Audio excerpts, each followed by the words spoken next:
విజయవాడలో అరెస్ట్ చేశారు పోలీసులు. పోలీసుల తీరుపైన పెద్ద ఎత్తున ఆగ్రహం వ్యక్తం చేశారు అవినాష్. రైతులకు అండగా నిలవడం తప్ప అంటూ పోలీసులు నిలదీశారు అవినాష్. అవినాష్తో పాటుగా మరో కొందరి వైసీపీ నేతలను కూడా అరెస్ట్ చేశారు. అవినాష్ను ఎక్కడికి తీసుకెళ్తున్నారో పోలీసులు చెప్పడం లేదు. రైతుల సమస్యలపైన ఆయన మాట్లాడేందుకు కలెక్టర్ వినతి ఇచ్చేందుకు వెళ్తున్నటువంటి మార్గ మధ్యలోనే పోలీసులు అరెస్ట్ చేసి అక్కడిని తరలించేశారు. ఆయనతో పాటుగా మరికొంతమంది వైసీపీ నేతలు కూడా ఉన్నారు, అందరినీ కూడా అరెస్ట్ చేశారు. ప్రస్తుతం అవినాష్ని ఎక్కడికి తీసుకుని వెళ్తున్నారో తెలియడం లేదంటూ కూడా వైసీపీ నేతలు ఆగ్రహం వ్యక్తం చేస్తున్నారు. రైతు సమస్యలు చెప్పడానికి వెళ్తే అరెస్టులు ఏంటి, ఇదేనా మీ మార్పు, మీరు తీసుకొస్తారన్న మార్పు ఇదేనా? గతంలో ప్రతిపక్షాలైనటువంటి మీకు ఎంత స్వేచ్ఛ ఉండేది, మేము వినతులు ఇవ్వడానికి అడ్డుపడ్డామా, ఇప్పుడు వినతులు ఇవ్వడానికి ఎందుకు అడ్డుపడుతున్నారు, మీకు ఎదుర్కొనే సత్తా లేదా, దమ్ము లేదా అంటూ కూడా వైసీపీ నేతలు ఆగ్రహం వ్యక్తం చేస్తున్నారు. మీరు చూడొచ్చు ఆర్టీవీ స్క్రీన్ పైన అరెస్టుకు సంబంధించిన దృశ్యాలను చూస్తున్నాం. ఆర్టీవీ స్క్రీన్ పైన పెద్ద ఎత్తున వైసీపీ నేతలు అడ్డుకుంటున్నారు అరెస్ట్ని. ఒకసారి అక్కడ సంఘటనా స్థలంలో జరిగినటువంటి ఆ దృశ్యాలను చూసే ప్రయత్నం చేద్దాం.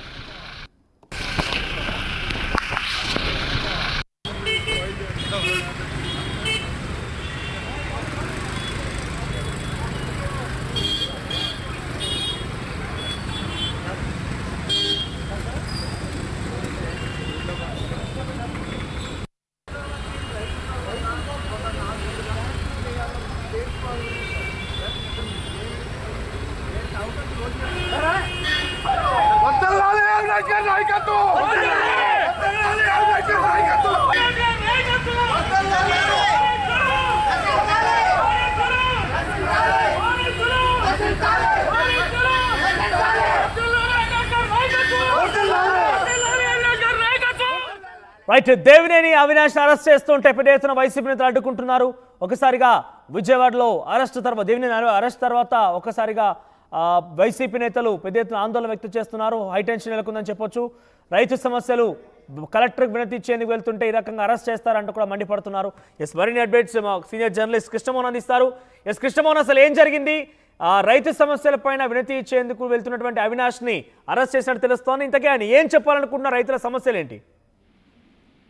బేసిక్ గా మనోజ్, ఈ రోజు వైసీపీ రాష్ట్ర వ్యాప్తంగా ఒక నిరసన ధర్నా ప్రోగ్రామ్ కి పిలిపించిన పరిస్థితి. అంటే రైతు పోరు అనే పేరు మీద ఈ రోజు చంద్రబాబు సర్కారు ఏదైతే మోసాలు చేస్తుందో అన్నదాతలకు ఆహారంలో వాళ్ళు వ్యవహరిస్తున్న తీరుపై మొత్తం కూడా రాష్ట్ర వ్యాప్తంగా మండలాల వైద్యుగా ఎక్కడికక్కడ నిరసన తెలపాలన్నది జగన్ వాళ్ళ నేత వైఎస్ జగన్మోహన్ రెడ్డి ఇచ్చిన పిలుపు మేరకు ఈ రోజు మొత్తం కూడా రాష్ట్ర వ్యాప్తంగా కూడా నిరసన తెలిపే ప్రక్రియ అయితే ప్రారంభించారు. అయితే వీళ్ళందరూ కూడా ఒక ర్యాలీగా జిల్లా కలెక్టర్ కార్యాలయానికి వెళ్లి జిల్లా కలెక్టర్లకి ఏదైతే వినతి పత్రం ఇవ్వాలనుకుంటున్నారో అది వాళ్ళ యాక్చువల్ ప్రోగ్రామ్.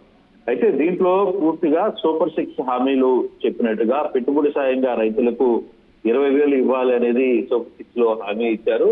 దాన్ని వెంటనే ఇవ్వాలి అనేది వాళ్ళ ప్రధాన డిమాండ్. రెండవది, ధాన్యానికి కనీస మద్దతు ధర ఇవ్వాల్సిందే, దళారీ వ్యవస్థను నిర్మూలించి రంగు మారిన ధాన్యాన్ని కొనుగోలు చెయ్యాలి అనేది మరో డిమాండ్. అలాగే ఉచిత పంటల బీమా పథకాన్ని కూడా తిరిగి రూపొందించాలి, పునరుద్ధరించాలి అనేది డిమాండ్. గ్రామ స్థాయిలో రైతులకు తోడుగా ఆర్బీకేలను ఇప్పుడు పూర్తిగా కూడా నిర్వీర్యం చేశారు. ఆర్బీకే వ్యవస్థలను కూడా పూర్తిగా మళ్ళీ తిరిగి రీబ్యాక్ చేయాలి అనేది వీళ్ళ ప్రధాన డిమాండ్. ఏదైతే ఈ వ్యవస్థ ఉందో వీటి మీద ఈ రోజు వైసీపీ పిలుపు మేరకు రాష్ట్ర వ్యాప్తంగా చాలా చోట్ల ధర్నాలకి వైసీపీ ప్రధానంగా ఈ రోజు కార్యక్రమాన్ని చేపట్టింది. వీళ్ళందరూ కలెక్టర్ గారిని కలిసి కలెక్టర్లకి ఈ వ్యవహారానికి సంబంధించిన వినతి పత్రం అందించాలనేది వీళ్ళ రూట్ మ్యాప్. అయితే ఈ రోజు జిల్లా అధ్యక్షుడిగా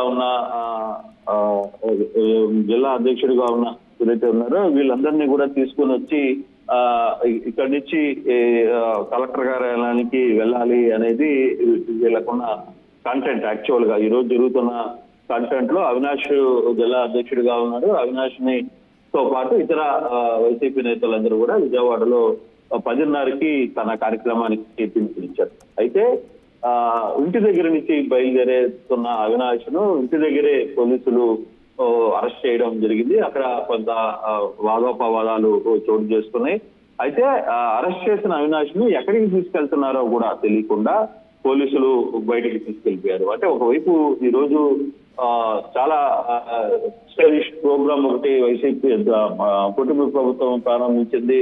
దాంట్లో స్వర్ణాంధ్ర 2047 అనే దానికి అయితే ఏదైతే 10 సూత్రాలు ఒక విజన్ అనే ప్రోగ్రాం పేరు మీద ఈరోజు విజయవాడ సిటీలోనే ఇందిరాగాంధీ స్టేడియంలో ఒకవైపు ముఖ్యమంత్రి, మరోవైపు డిప్యూటీ సీఎం, మరోవైపు ఇతర మంత్రులందరూ కూడా పెద్ద ఎత్తున రాష్ట్ర వ్యాప్తంగా ఆ ప్రోగ్రామ్ ని పిలిపించిన నేపథ్యంలో పెద్ద ఎత్తున ఇక్కడికి కార్యకర్తలు, అభిమానులు అందరినీ కూడా ఇక్కడికి చేరుకున్న పరిస్థితి అయితే ఉంది. ఈ నేపథ్యంలోనే మళ్ళీ జిల్లా కలెక్టర్ ని కలవాలని అవినాష్ ప్రయత్నించిన నేపథ్యంలోనే పోలీసులు ఎప్పుడైతే ఈ సీఎం ప్రోగ్రామ్ ఇవన్నీ కూడా వరుసగా ఇదే విజయవాడ సిటీలో జరుగుతున్న నేపథ్యంలో అదే ప్రాంతంలోనే కలెక్టర్ కార్యాలయం కూడా ఉండడం వల్ల సో ఇమ్మీడియట్ గా అవినాష్ ని అరెస్ట్ చేశామనేది అధికారులు చెప్తున్నప్పటికీ, అయితే అవినాష్ ని ఎక్కడికి తీసుకెళ్లారు, అవినాష్ ని ఎక్కడ పోలీస్ స్టేషన్ పరిధిలో ఉంచారా, లేదు అవినాష్ ని మళ్ళీ విడుదల చేస్తారా, అవినాష్ ని